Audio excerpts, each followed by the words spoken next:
아인슈타인의 눈으로 탈무드를 탐구하는 아인슈타인의 탈무드 살롱. 저는 QNSA 에듀테크 인류학자 이민영이고요. 제 옆에는 전문가 두 분이 오늘도 나와 계십니다.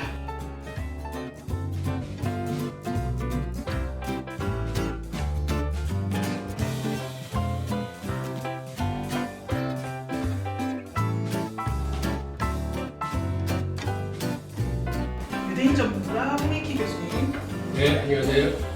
네, 그리고 탈무드 전문가 김정환 대표님. 네, 반갑습니다. 네, 저희가 지난 편에서 유대인의 창의성의 비결이 무엇인가, 그래서 평생 공부하는 것, 그리고 평등 사상, 그리고 가정에서 배우는 어릴 때부터의 자녀 교육, 뭐 이런 얘기들을 좀 해봤었는데요. 그러다 보면 또 질문이 듭니다. 아니, 유대인은 왜 그런 문화를 갖게 됐어? 그 역사적 배경이 뭐지? 탈무드는 역사적으로 어떻게 만들어진 거지? 이런 질문이 들죠. 그런데 이 질문을 또 역사 전문가 홍익희 교수님께서 유대인의 고난의 역사 때문이라고 이 유대인 창의성의 비밀이라는 저서 챕터 3에서 쓰셨어요. 그죠? 네, 유대인들의 그 질문과 토론의 역사는 사실은 그들의 종교 교육에서부터 시작되는데, 우리 유대교 경전이 토라와 탈무드 두 권이라는 거는 우리 시청자 여러분들 잘 아실 거예요. 그런데 이 기원이 어떻게 이루어진 거냐면, 하나님은 신의 산에서 모세 아론한테 율법을 가르쳐 주셨을 적에 거기서 중요한 것들은 이걸 기록으로 다 남겼습니다. 그 율법은 성문율법이라고 합니다. 그리고 그게 이제 이 구약 성경에 써 있는 거죠. 그렇죠. 그게 네. 토라에 쓰여져 있는 거고. 근데 성문율법 위에도 하나님이 많은 말씀을 해주셨어요. 예를 들어서 내가 거할 성전을 지어라. 이거는 중요하니까 성문율법에 써놨는데, 당신이 성전을 어떻게 지어라고 아주 구체적이고 디테일하게 말씀을 주셨어요. 근데 이런 거는 기록에 남아있지 않고, 모세가 왜 안 써놨을까요? 아니, 그러한 얘기들은 워낙 많기 때문에 이거는 입에서 입으로 전해졌어요. 네. 그래서 이거를 구전율법이라고 해요. 예. 그런데 구전율법도 성문율법과 똑같이 하나님의 말씀입니다. 중요하죠. 그래서 성문율법을 갖고 만든 게 토라예요. 그 다음에 나중에 기원전 6세기에 유대인들이 먼저 토라를 완성시켜 놓고 바빌론에 잡혀갔을 때, 그 다음에 이런 구전율법들을 더 이상 방치하면 잊어버리거나 훼손될 수 있다고 생각해서 그때서부터 기록으로 만들어 놓은 게 토라의 시작이에요. 네. 거기다가 당시의 랍비들이 그 구전율법을 옆에 해석을 써놨어.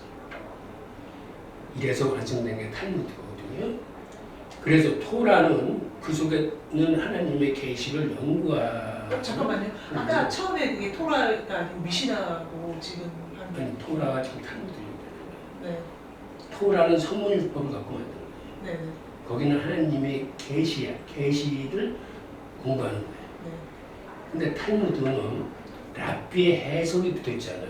근데 해석이라는 건 시대가 변하면 같이 변할 수 있어. 그리고 누구나 해석은 다른 각도로 볼 수 있는 거예요. 그게 탈무드예요. 그래서 탈무드는 이건 혼자 공부하지 않고 항상 두 명이 조를 짜서 한 사람이 질문하고 답변하고 모르는 거 있으면 토론하다가 랍비한테 물어보고 이렇게 공부를 합니다. 종교교육. 거기서 발전해서 그 종교교육이 공교육도 그거를 그대로 따와서 유대인의 교육은 대부분 질문과 토론으로 되어 있어요. 그게 탈무드가 생긴 역사적인 건.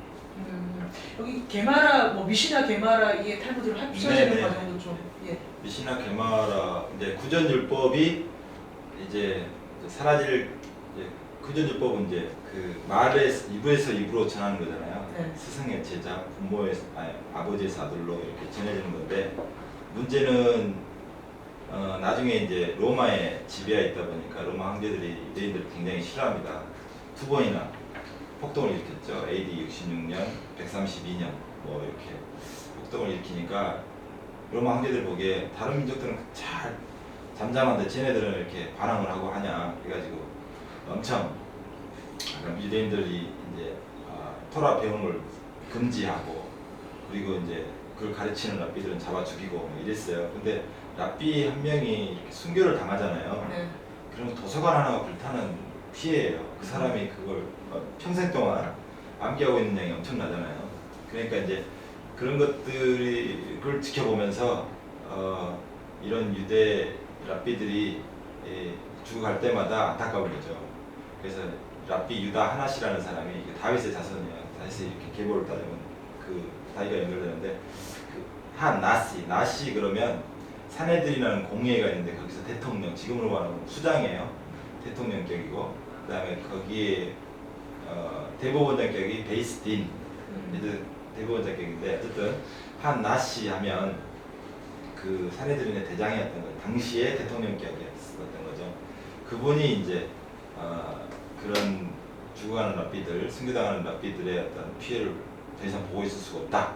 그래서 구전율법을 전국에 있는 랍비들한테 다 뭐라 그래가지고 적게 했어요. 네. 머리에 있는 거 적어라.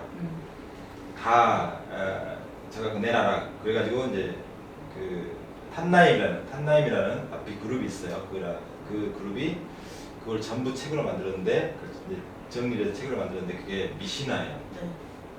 미시나고 그래서 그 미시나는 6개의 주제가 있고요. 처음에는 뭐 씨앗, 절기, 여자, 그다음에 상해, 성물, 그다음에 정결 이렇게 6개의 주제로 되어 있습니다. 그러니까 이 6개 주제가 다 연결돼 있어요. 연결돼 있는데 그까지는 말씀 안 드리겠는데 너무 복잡하고 그래서 그 모든 것을 다 이렇게 배우면 유대인다운 유대인을 만드는 거예요. 교육 교재로 쓰이면. 그래서 그 미시나를 이제 한 300년에 걸쳐서 만들었어요. 네. 한 200년 AD 지금부터 200년경에 그걸 완성을 했어요. 그런데 이제 그 미시나를 보니까 그것마저도 좀 애매한 게 많아요. 네네. 이해 안 되는 것도 많고. 네. 그래서 그거를 토론을 했어요. 서로 주고받으면서 토론을 했어요. 그걸 네. 본문해가지고 그 본문을 미시나 본문을 토론한 내용이 게마라예요. 네네. A라는 랍비가 미시나 이 구절은 뭔 뜻이냐 질문 던지면 B라는 랍비가 이런 뜻이다. 아니야 세 번째 랍비는 그렇게 자신 같대 막 반박 재반박하고 막 이런 그 다음에 근거는 뭐냐 막 이렇게 물어보고 그런 내용들이 쫙 나와요. 게마라예요 그게. 게마는 한 300년에 걸쳐서 토론을 했던 거예요. 그러니까 AD 500년경, 400에서 500년경, 그러니까 5, 6세기죠. 그 사이에 이제 완성을 지었는데 그 미시나 본문과 그 토론 본문을 두 개 합쳐서 탈무드를 만든 거예요. 원래는 이제 게마라만 있었는데 게마라만 있으니까 본문이 어디 가고 따로 놓으면 이상하잖아. 두 개 합쳐서 게마라를 탈무드를 만드는데 처음에 만든 게 이제 예루살렘 지역, 지금의 예루살렘 지역에서 만든 게 한 400년경에 만들었다고 해요. 정확하게 날짜는 연도를 알 수가 없어요. 400년경에 만든 게 예루살렘 탈무드, 그게 첫 번째 버전이고 100년 정도 후에 지금의 바벨론 지역, 지금의 이라크 지역에서 당시는 바벨론 지역이죠. 그때 바벨론의 유수로 끌려갔던 유대인들이 다 돌아오지 않고 중간에 많이 거기 남아있어서 그 유대인촌을 이루고 있었어요. 거기서 랍비들도 양성하고 그래서 그 랍비들이 이스라엘하고 교류하면서 예루살렘에 갖고 왔던 그 탈무드를 또 연구했겠죠. 더 보태고 더 자세하게 했는데 그게 바벨론 탈무드예요. 지금은 뭐 거의 바빌론 탈무드. 네, 더 자세하고 더 양은 많지만 자세하니까 이해하기 쉽죠. 자세히 설명해 놨으니까. 그렇기 때문에 그런데 이제 왜 그러면 예루살렘 탈무드를 간략하게 만들고 책 권수도 적거든요. 훨씬 상대적으로. 원래 후대에 나온 게 더 자세한 거 아닌가요?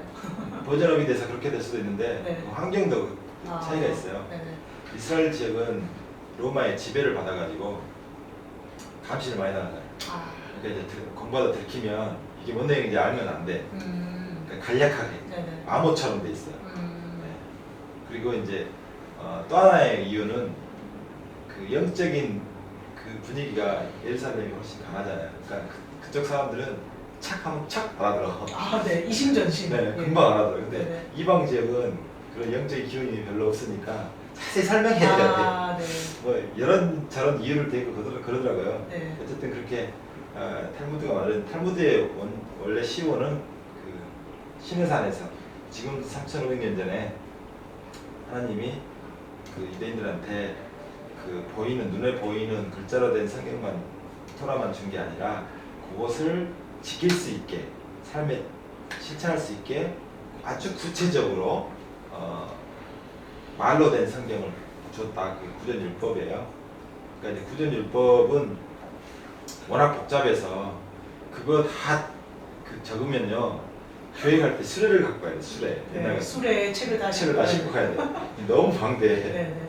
예, 그러니까 그런 건 입에서 입으로 전하는 거죠. 근데 이제 아까 말한 대로 구전율법이 사라질 위기에 처하니까 이제 할 수 없이 글로 적어놓은 건데 그것도 반대가 많았어요. 아니 원래 신이 그렇게 하나님 그렇게 하라고 하면 그렇게 해야지 왜 굳이 그걸 글자로 적어놓냐. 글자로 적어놓으면 또 장단점이 있거든요. 네, 네. 거기에 매이게 되잖아요. 네, 네. 구전은 이제 구전율법은 이제 토론한 내용이 자꾸 바뀔 수 있어요. 근데 이제 그 또 하나의 문제점은 뭐랄까 이야기가 글로 적을 때는 조금이나 덜 바뀌죠. 네, 그렇죠. 한 사람 이건너 하면 처음에 원래 전했던 뜻이 좀 달라지고 뭐 그러잖아요. 네. 그런 게 약간 덜 있죠. 네, 네. 변형이 좀 덜 되고 그런 장점도 있고 그래서 이제 이것들을 가지고 이제 탈무드를 유대인들 어떤 입장이냐면 토라를 공부할 때 그냥 토라만 공부하면 아무것도 몰라요. 토라는 어느 정도냐면 그 지구본 아시죠? 지구본. 네, 네. 지구를 저기 우주공간에 나가서 지구를 보는 느낌? 그냥 동그랗긴 해. 뭐 지구하고 육지하고 바다하고 구별되는 섬 정도 구별할 정도 되지. 그게 뭐 길이나 이런 거 안 보이거든요. 만리산성이나 보이겠죠. 근데 이제 탈무드는 스테이트 뷰까지 보이는 거예요. 길거리까지 다 이렇게 우리 그 내비게이션 자세히 보이는 거예요. 네, 네. 그러니까 현미경 같은 거죠. 현미경이나 망원경. 그거 없으면 성경을 제대로 볼 수가 없어요. 그리고 삶에 실천할 수가 없어요. 근데 탈무드라는 현미경이나 망원경을 보면 들이대고 보면 다 보인다 이 말이죠. 그래서 이 디테일까지 청취자 여러분께서 뭐다 아실 필요는 없지만 탈무드라는 텍스트가 이렇게 복잡다단한 과정에서 만들어진 열린 텍스트다. 네. 누구나 토론하고 해석하면서 계속 연구해 가야 되는 텍스트다. 이 정도 감만 잡으셔도 지금까지와는 다른 탈무드에 대한 인식이 잡히실 것 그래서 같고. 탈무드 특징 중에 하나가 네. 1페이지가 없어요. 원래는 그 유대인들은 폴리오라고 하는데 1A, 1B 없고 2A, 2B부터 시작해요. 책이 63권이잖아요. 네. 각 권마다 시작할 때 전부 2A, 2B로 시작해요. 상징적으로도 1A, 1B는 왜 없냐? 네. 그거는 이제 시작이었기 때문에 끝도 없다는 뜻이에요. 원래 시작이 있어야 끝도 있는 거잖아요. 그렇죠. 근데 이거는 중간에 시작했기 때문에 시작을 일로 하지 않았기 때문에 끝도 없다는 거예요. 끝없이 배우는 책이다. 그런 뜻이에요. 네, 시작도 끝도 없는 텍스트인데 그러면 그 유대인들이 이렇게 오랜 기간 동안 이거를 다 쓰고 연구한 데는 뭔가 정체성을 지키기 위한 엄청난 역사적인 그런 배경이 있을 것 같아요. 근데 유대인이 사실 고난의 역사로 유명한 민족이잖아요. 그 과정이 어떻게 되는 거죠? 유대인들은 사실은 지구상에서 가장 고통과 고난을 많이 받은 유대인 역사를 일견에서 보면 그들은 애국, 즉 오늘날 이집트의 기근을 피해 이주했다가 거기서 나중에 민족 전체가 건설노예가 됩니다. 네. 그래서 그들이 사실은 잘 먹고 잘 살 적에는 하나님을 찾잖아요. 네, 다른 그렇죠. 민족하고 마찬가지야. 맨날 자기들끼리 싸우고. 그런데 이렇게 포로가 된다거나 노예가 되면은 즉 고난이 찾아오면 그때 다시 정신을 찾아서 하나님을 찾고 하나님이 주신 말씀을 지키려는 이런 신앙심이 강해져요. 거기서부터 시작해서 모세가 이끌고 탈출해서 가나안에 도착했을 적에도 거기에 있는 이방 민족하고 죄다 싸워가면서 그 이스라엘을 만들고 그 후에도 이 바빌론에 다시 한번 포로로 잡혀가면서 거기서 유대교가 재정립됩니다.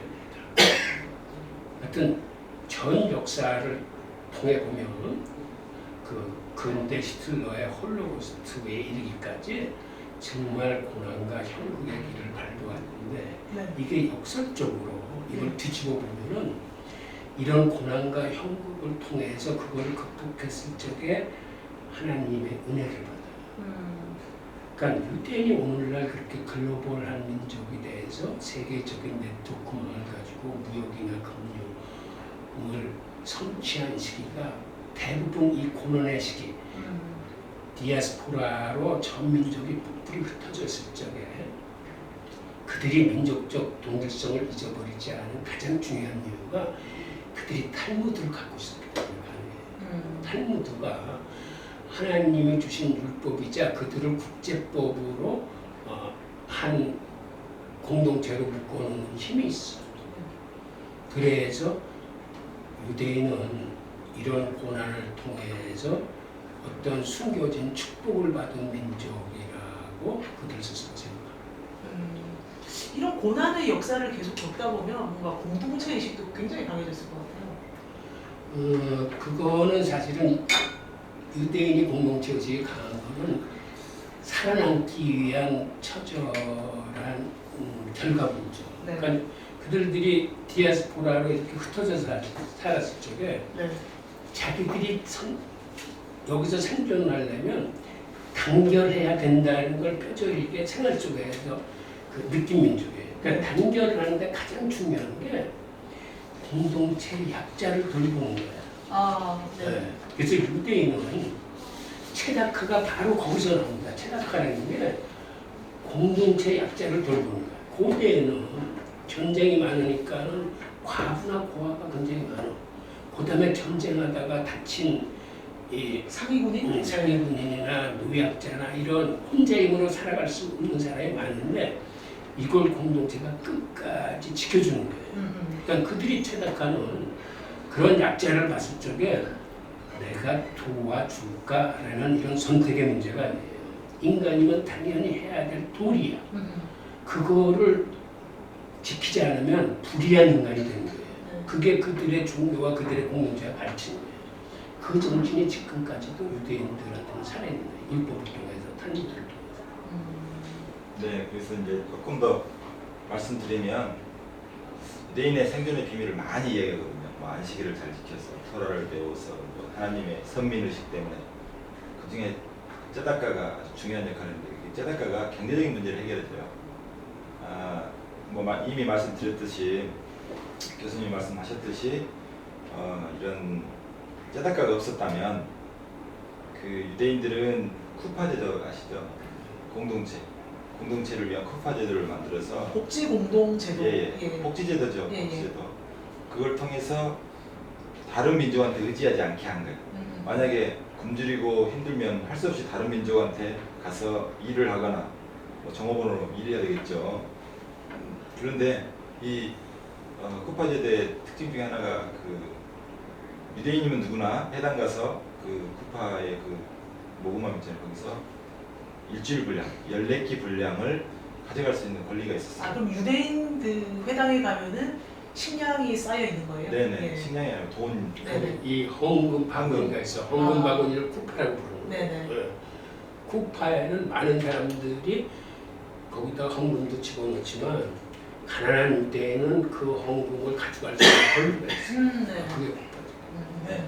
그게 이제 경제적으로 안정을 찾게 되고 또 경제적 안정을 찾으면서 그 신앙을 유지할 수 있는 힘이 생긴 거죠. 그러니까 경제적인 버팀목이 될 수 있었던 것이 쿠파제도예요. 네. 그리고 그렇지 않았다면 이미 다 시뮬레이션 뭐라 그러죠? 동화가 이미 네, 됐을 거예요. 네. 경제적인 이유로 많이 그 동화가 되거든요. 근데 그걸 막아주는 동화를 막아주는 아주 핵심적인 제도였던 거죠.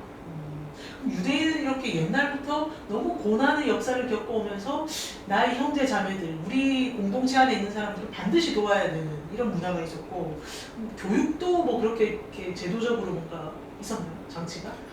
그러니까 그렇게 유대인들이 서로 돕는 그 패밀리를 맺었던 거죠. 네. 패밀리를 맺는데 제가 이제 이번에 예시가 가서 이스라엘에 있는 예시가 갔다 오셨죠? 예시가의 그 그 학교에 수장 랍비가 있어요. 네. 그 랍비한테 강의를 들었는데 그분이 그러더라고요. 유대인이 되면 4가지 바뀝니다. 오. 제가 한국인이에요. 네. 기독교인이야. 예. 유대인이 된다. 예. 그러면 4가지가 바뀌어요. 일단 말이 바뀌어요. 네. 그러니까 제 모국어는 한국어잖아요. 예. 근데 히브리어로 바뀌어요. 제 이제 조국은 한국이 아니라 이스라엘로 바뀌어요. 네. 제 땅은 한국 땅이 아니라 이스라엘 땅으로 바뀌고요. 네. 신분도 바뀌어요. 그냥 일반 하나님의 백성이 아니라 제사장 백성이 돼요. 아하. 예. 그러니까 엄청난 변화가 되면서, 그러니까 이렇게 이제 완전히 저는 이스라엘 그 가족의 일원이 되는 겁니다. 그러니까 뭐 불교도가 뭐 기독교에 되면 그렇게 얘기 안 하거든요. 그렇게까지 얘기 안 하거든요. 그냥 종교만 네, 바꿨다. 종교만 바뀌었다 네. 그러지. 네. 이거는 유대인으로 개종하는 순간 완전히 바뀌는 거예요. 네. 신분 자체가 완전히 바뀌어요. 네. 그러니까 그 사람들은 개종한 유대인이 됐다 그러면 전폭적으로 지원을 해줍니다. 너는 나의 패밀리다. 네. 패밀리 멤버다. 그때 도와주는 것은 그냥 모르는 사람이 도와주는 게 아니라 가족이니까 도와주는 거예요. 네. 그 맥락은 엄청나게 차이가 나고, 그러니까 패밀리라는 어떤, 그러니까 탈무드에 보면은 뭐 머리 2개의 아이가 태어났는데 이놈이 한 아이인지 2아이인지 어떻게 하느냐. 그러니까 이제 한쪽 아이의 머리에 뜨거움을 부으면 상대방 아이도 뜨겁다고 느끼면 같은 1인이고 뜨겁다고 느끼지 않으면 2인이다.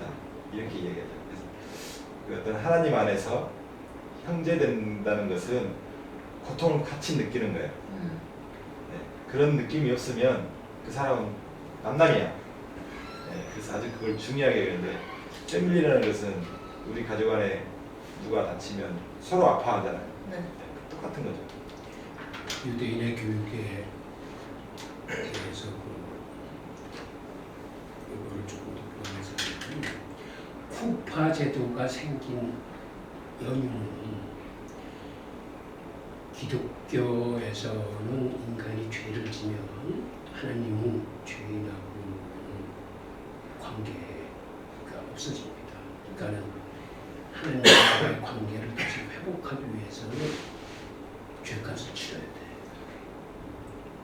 그런데 기독교에서 죄값을 치른다는 거는 사실은 옛날에는 죄의 싹은 사망이라고 해서 자기 목숨을 바쳐야 죄값을 치르는 거예요. 근데 그렇게 해서는 살아남는 사람이 아무도 없어. 그렇죠. 그래서 하나님이 대신에 죄 없는 어린 양의 피를 바치라고 했어요.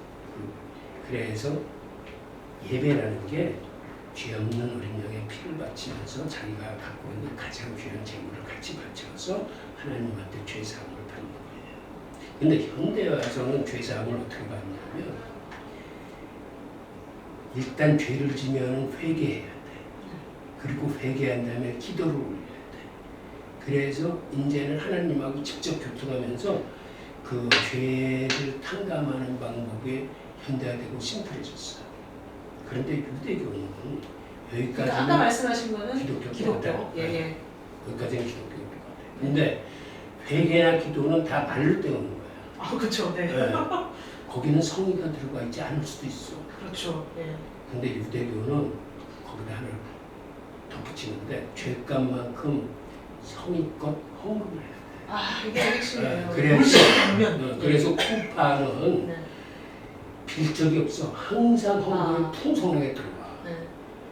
기독교 회당에 가서는 헌금을 내고 안 내고는 그렇죠. 자유지만 유대교 회당의 쿠파에는 자기 죄를 사할 만큼의 성의를 둬야 되기 때문에 그대로부터 쿠파에 가기는 항상 넘쳐. 그리고 대신에 유대인이면 누구나 그 쿠파에서 자기 먹을 거를 가져갈 수 있는 권리가 있어. 그래서 유대인은 그대로부터 기본권에서는 해방된 민족이에요. 네, 네. 그러니까 유대인으로 태어나면 일단 굶어 죽거나 얼어 죽는 일은 없어. 근데 그것만 쿠파가 해결하느냐? 다른 모든 거를 섹터를 다 구분해서 완전한 시스템을 만들어놨어요. 이런 기본적인 생존권 확보뿐만 아니라 공동체가 교육도 책임져. 아버지의 벌이가 신통치 않으면 공동체가 책임져 줍니다. 그래서 회당은 예배 보는 장소보다는 교육의 장소로서의 기능이 더 많아. 항상 거기는 무료 교육을 실시해. 그 다음에 걔는 히브리 학교에 만족하지 않고 나는 외국학 가서 박사를 받겠다 하면은 그건 공동체가 책임져줘요. 네. 그러니까 고대로부터 유대인들은 돈 없어서 교육 못 받았다는 소리 할 수 없어. 네. 그러니까 교육을 책임져 주는 것처럼 다른 모든 부분도 의류, 장례, 심지어 결혼, 직장금, 포로로 잡혀가는 구해올 돈, 그 다음에 이방인을 위한 탄원이라는 제도에서 이게 섹터별로 완전히 구분돼서 완벽하게 시행됩니다. 그러니까 고대로부터 유대인만큼 완전한 복지제도를 갖춘 건 없어요. 네. 그러니까 디아스포라에 살면서도 자기들이 거주 국가를 도와줄 수 있는 예비금을 확보를 해야 돼. 그러니까 유대인은 주변에서 도움을 받지 않고 자기들이 도와줄 수 있는 능력을 키워야 제대로 된 디아스포라예요. 그런 시스템으로 복지제도가 완성돼요. 그러니까 이 뭔가 역사적인 고난을 얻으면서 시스템을 되게 잘 만들고 자기 공동체를 굉장히 시스테매틱하게 잘 챙기는 이런 게 다 역사 문화적으로 있다. 그러다가 이제 또 사람들이 뿔뿔이 흩어져 사는데 한 공동체라고 느끼다 보니까 뭔가 정보도 왔다 갔다 하는 그런 공동체였을 것 같아요. 네. 그러니까 그렇게 떨어져 살면서 이제 랍비들이 종교적인 의문점이 생기면은 편지로 서로 물어봤어. 이걸 이렇게 예배를 드리다 보니까 이러한 문제가 생겼는데 당신은 어떻게 생각하느냐. 그래서 이런 종교적인 서신을 왕래하면서 그 옛날에는 기다는 게 굉장히 위험하고 제대로 된 길도 없었을 때 그들은 편지 수송로를 갈고 닦은 겁니다. 그게 나중에는 그대로 그 교육과 그 통상의 교통로가 돼요. 그게 의역을 그러니까 그 질문지에다가 밑에다가 이제 일과정으로 같이 적어보니까 옛날로 말하면 구글 시스템을 그때부터 이미 야, 수천 년 전에. 네. 구글 정보를 다 손안에 다 쥐고 있어요. 네. 여기서 뭐가 싸고 뭐가 돈 되는 거 다 알고 있어요. 네. 촬영을 옮기면 그 중에서 가장 돈을 많이 벌었던 게 금은 환차익을 했는데 아시잖아요. 유럽은 1대 12, 금 1kg에 네. 은 12kg. 네. 중국은 1kg에 은 5kg 바꿔주거든요. 네. 그 환차익을 무한 반복하면 돼. 아, 네네. 그렇잖아요. 근데 네네. 너무 멀잖아. 옛날에 네. 배 타고 가면 뭐니까 네. 중간중간 인도에 들려서 못 팔고 뭐 아. 이런 걸 좀 하는 것 뿐이죠. 네. 그러니까 이 돈을 어마어마하게 번 거예요. 그러니까 유대인들이 그때부터 전 세계 무역망을 장악했고 또 이제 나중에는 유대인들이 그 유대인 중심이 어디로 옮기냐에 따라서 세계 최대 무역항이 바뀌잖아요. 스페인에서 네덜란드로, 네덜란드에서 런던으로, 런던에서 뉴욕항으로 이렇게 바뀌면서 전체 그 돈의 흐름에 따라 강대국의 위치도 달라집니다. 스페인은 되게 재수없는 나라예요. 네, 신대를 발견해가지고 금이 어마어마하게 들었는데 그 관리해줄 유대인들 다 쫓아버렸거든. 그러니까 세계 최대 잠깐 동안 세계 최대 강국이었지만 지금은 뭐 참 힘든 나라가 됐죠. 그때 유대인을 안 쫓아버렸으면 좋았는데. 고대로부터 그 세계 환세의 정보를 교환할 수 있는 민족은 유대인뿐이 없었어요. 네. 그래서 네. 모든 장이 쓰는 곳이나 전시회가 쓰는 곳에는 유대인들 환전상이 나가 있어야 네. 각국의 그 화폐들을 서로 교환을 했죠. 그래서 이탈리아 같은 곳에서는 장이 쓰면은 거기다가 탁자 하나를 갖다 놓고 유대인들이 거기 앉아 있습니다. 그 탁자를 방코라고 불러.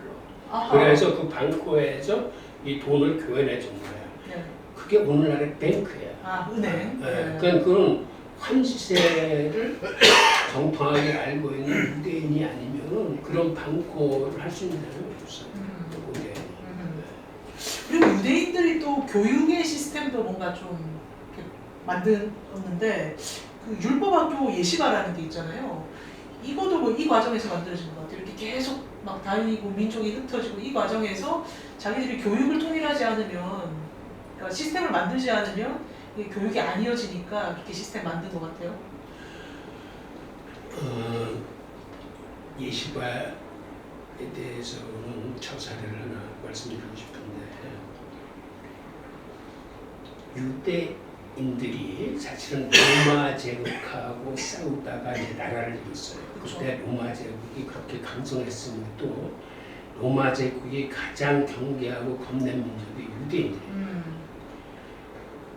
이 두 차례에 걸쳐서 로마 제국하고 싸우면서 전 국민의 태반이 전멸당했어요. 그래서 그때 사제급이 다 없어져서 평신도 교회가 됩니다. 네. 그런데 그 전쟁의 와중에서 랍비 하나가 이제 우리나라는 멸망당하는구나. 그러면 설사 나라를 잊어버리더라도 우리 민족을 견제할 수 있고 끌고 나갈 수 있는 것은 교육한다. 교육만 제대로 쓰면 그래도 민족의 독립성을 지킬 수 있다. 그래서 이 사람이 전쟁터에서 당시 그 로마 제국의 총사령관을 찾아갑니다. 네. 이 사람이 그 총사령관을 찾아간 이유는 이 랍비는 당시의 시대적 상황을 읽을 수 있는 통찰력이 있었어요. 지금 정치 판세는 이렇게 돌아가는 걸로 봐서 저 사령관이 머지않아 로마의 통제가 될 거라는 확신을 갖고 있어요. 이 사람이. 네. 그래서 사령관을 찾아가서 당신은 머지않아서 로마 제국의 황제가 되실 겁니다. 그러니까 이 사령관 자체도 놀라는 거야. 네. 얼마나 기분이 좋겠어요. 네. 그런데 하여튼 자기가 이제 로마 제국의 황제가 된다니까 일단 사령관이 호의적으로 이 랍비를 데려옵니다. 황제가 되시면 제소를 하나만 들어주십시오. 우리 유대인들을 위한 학교 하나만 유지할 수 있게 살려주십시오. 라고 하는 청원을 드렸을 때 그 사령관이 오케이. 황제가 된다는 게 못 들어준다고요. 네. 내가 당신의 소리를 들어줄. 그래서 전쟁이 나고 망했음에도 예시바라가 살아남았어요. 그래서 이 랍비는 그 예시바에서 랍비들을 배출해가지고 각 디아스포라에 파송시킨 거예요. 그래서 유대인 디아스포라가 그런 랍비들을 통해서 자기의 민족적 동질성과 종교를 지킬 수 있었어요. 그게 예시바의 주역이시네요. 네. 그래서 그 랍비 이름이 요하난 벤 자카이예요. 네. 3대 랍비 중에 한 명인데요. 그때 살아남은, 그러니까 살려준 랍비의 간청에 살려준 제자가 5명이에요. 그게 탈무드에 나오는데 네. 그 사람들을 통해서 새로운 이제 후세들을 이제 양성을 한 거죠. 네. 그래가지고 이제 유대교가 완전히 멸망할 뻔했는데 다시 살아나요. 네. 그래서 그게 이제 어떻게 보면 남한산상 영화가 생각나는데 항복할 것이냐 싸울 것이냐. 네. 근데 보니까 옛날에는 뭐 항쟁 서로 이렇게 싸우는 것이 더 나았을 뻔했는데 그런 이야기도 하는데 천명길의 이야기처럼 때로는 항복에서 삶을 일단은 살아야 뭐 나중에 후위를 도모할 수 있잖아요. 그래서 그렇게 했던 것이 지금은 로마 제국은 사라졌지만 유대인은 또 살아남았잖아요. 그렇죠.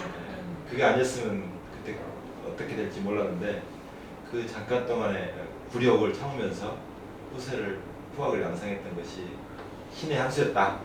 이렇게 보는 거죠. 그래서 이제 유대인이 그 교육을 지키면서 지금까지 살아남았다. 네. 그래서 그 아까 이어서 조금 더 말씀드리면 이런 이야기했어요. 어떤 마을에 랍비들이 파견 나가가지고 그 마을 사람들을 모아놓고 이렇게 이야기했죠. 마을을 지키는 사람들이 누구냐라고 하니까 뭐 그 마을 사람들이 전사들, 군인들 막 데려다 앞에다 세웠어요. 그랬더니 이 사람들은 마을을 지키는 사람이 아니다. 마을을 지키는 사람들은 교사들이다. 교사들 데려와라. 이렇게 이야기했다고 합니다. 그러니까 이것도 굉장히 그 통찰력 있는 이야기죠. 자기들의 이제 역사적인 경험을 통해서 보면 그게 틀린 말은 아니에요. 네, 저희가 지난 편과 이번 편에 홍익희 교수님이 쓰신 유대인 창의성의 비밀이라는 책을 놓고 저자 직감으로 유대인 창의성이 어떤 건지, 어떤 사람들이 있었는지, 이 비결이 뭔지 정말 간략하게 훑어봤어요. 근데 정말 자세한 내용을 아시려면 이 책 한번 읽어보시는 거 제가 추천을 해드리고요. 그리고 저희가 탈무드의 역사에 대해서도 간략하게 말씀드렸는데 뭔가 복잡한 텍스트다 뭐 이런 느낌은 드실 텐데 구체적으로 잘 모르실 거예요, 그죠? 그래서 다음 시간에는 저희가 김정환 선생님이 쓰신 책이 있습니다. 랍비가 직접 말하는 탈무드 하브루타 책. 여기서 이제 탈무드가 어떤 책인지 좀 더 자세히 랍비가 직접 얘기해 준 걸 번역하신 책이니까요. 네. 이 책에 대해서 또 저자 직감을 들으면서 네. 탈무드가 어떤 책인지 한번 자세히 알아보기로 하면 좋겠죠? 네, 좋습니다. 저자 직강이 아니라 네. 번역자. 네. 번역자 직감. 네. 이 책에 대해서 뭔가 아쉬워서 한마디 더 하고 싶다 이런 저자의 말씀 있으신가요? 앞으로 우리가 유대에 대해서는 이제 배울 것들이 많기 때문에 네. 하여튼 부담 없이 즐거운 마음으로 이 방송을 들어주시면 감사하겠습니다. 네, 대표님은 또 뭐 하실 말씀 없으세요? 네. 뭐 탈무드는 유대인하고 뗄래야 뗄 수 없는데 이제 교육하고 연결돼 있고 또 뭐 하여튼 여러 가지로 다 유대인들의 문화 속에 다 스며들어 있어요. 그걸 이해하면 유대인들로부터 배울 게 무엇인지 좀 찾을 수 있지 않을까 그렇게 생각해서 이 방송을 귀 기울여 들어주시기 바랍니다. 네, 그러려면 구독과 좋아요를 많이 눌러주시고 팟빵 게시판에 궁금한 점 그리고 저희에 대한 격려 많이 댓글 달아주시면 저희가 더욱더 나은 방송을 만들도록 하겠습니다. 네, 오늘도 들어주셔서 감사드리고요. 다음 편에 더 나은 방송으로 찾아뵙겠습니다. 감사합니다. 네, 감사합니다. 네, 고맙습니다.